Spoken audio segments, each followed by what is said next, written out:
大家好啦，咁大家可以叫我 Edmond 嘅，咁我而家喺療養院嘅職位咧就係寧安照護師啦。工作流程左右咧都係照顧老人家嘅起居飲食啦，咁特別係要關注一啲可能臨終個案嘅長者嘅。寧安照護師嘅分別咧，就係可以同嗰啲長者可以有一個觸感按摩嘅環節嘅。咁咧，呢個按摩係可以點樣咧？咁可能要搽啲香薰精油啦，咁之後點燃嗰啲精油可以喺隔離俾佢呼吸下嘅。咁之後可以俾佢聞到啲香味啦，咁俾佢成個人都 relax 啲啦。咁有啲可能試過按下瞓着咗嘅。每次都係好開心嘅，即係同佢講話啊，幫你按下摩啦，咁樣而家俾你聽下詩歌啊，咁樣話佢哋係成日都係岌頭好啊咁樣嘅。我覺得係特別咯，可以即係從中喺按摩期間咁可以溝通到，可以了解下佢按完係咪真係舒服啲咧？係咪真係幫到你咧？咁首先啦，我一開頭係點解想入呢行咧？咁其實我都比較可能鍾意老人家。咁老人家咁其實係人生嘅必經階段啦。咁我都會老㗎嘛。咁我想可以喺呢一行慢慢知道老人家老咗之後係要缺乏照顧咁樣嗰啲嘢。咁從中早少少學習呢一啲照顧。咁我屋企人都會老。咁可以喺呢度學習多啲，咁容易喺屋企啦又好啦，咁照顧屋企人會容易啲啦。咁之後另外可以幫助到長者去喺佢已經係一個最後嘅階段啦，咁陪佢度過。原來係唔驚冇人陪。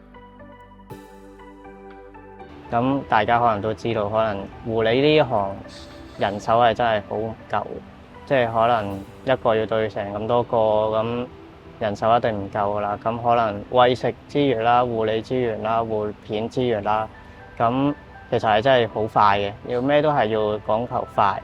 但係去到我而家呢間咧，就叫做人手都唔係話好夠，但係對比下對啲老人家，即係一個人可能對5、6個。護理上可能會好啲，咁同理心係可以做得到嘅，我覺得，即係同埋佢設立咗呢個寧安照護師，即係呢一個崗位啦。咁首先可以同佢傾偈，咁起碼了解到佢呢一日佢覺得開唔開心，以前做啲咩，即係可以慢慢喺從中可以了解到個老人家，咁同理心就會慢慢出到嚟。我覺得讀完呢個課程係進步咗好多嘅，即係容易啲同長者溝通。入到去咁嗰啲導師啦，都比較專業嘅，我覺得。跟住慢慢講翻個同理心係需要啲咩，我覺得咁樣先至容易消化啲。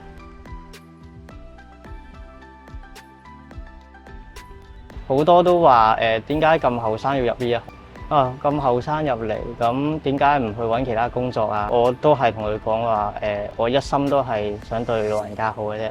即係我覺得年齡都唔係一個問題嚟，即係最緊要份工係開心嘅啫，唔通真係為工作而工作咩？咁喺工作過程中可以了解到老人家之餘，又可以幫助到佢，我覺得係作為一個普通護理員係要基本嘅嘢。我覺得即係個年齡冇乜關係咯，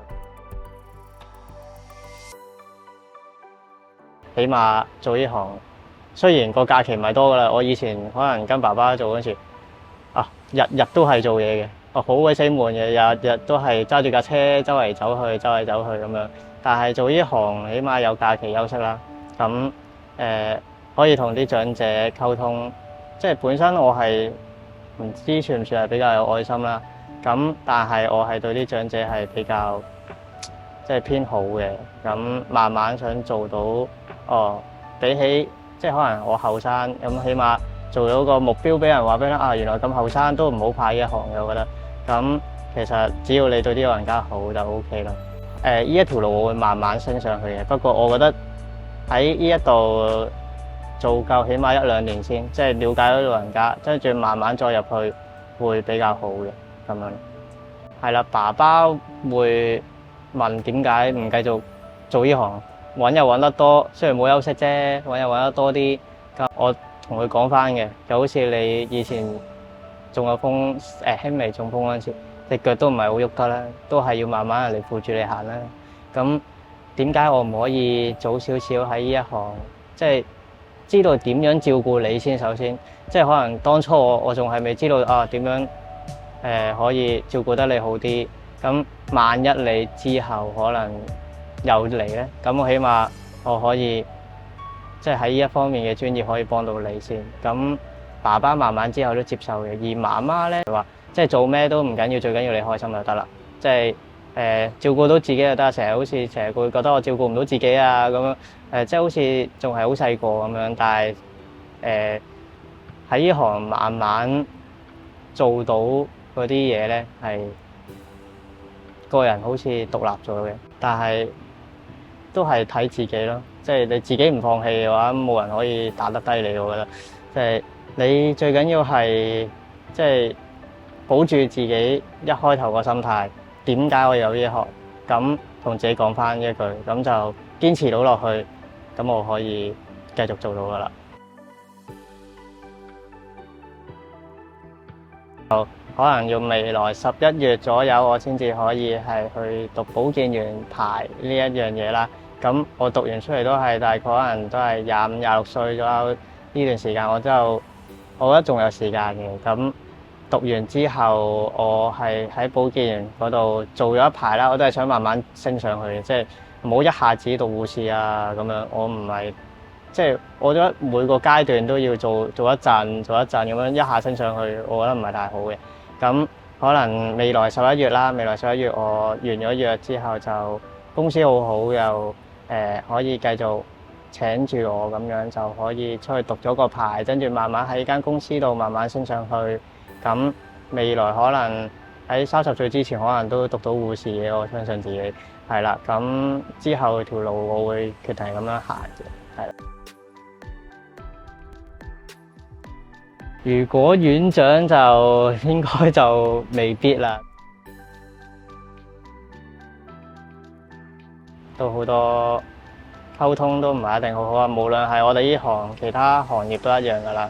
咁一定係有啲同事不滿嗰個，不滿嗰個。但係如果喺多啲一個同理心一樣嘢啦，即係企喺人哋角度諗啦，我覺得會溝通上一定好好多嘅。咁可能喺人哋方面諗下，咁人哋工作都有人哋嘅困難，咁多啲即係喺人哋角度諗係，我覺得比較重要啲。咁無論係咩行業啦，如果多啲同理心嘅話，一定係更加好嘅。即係喺香港嚟講，我覺得無論香港啦，其他國家，我覺得都係一樣。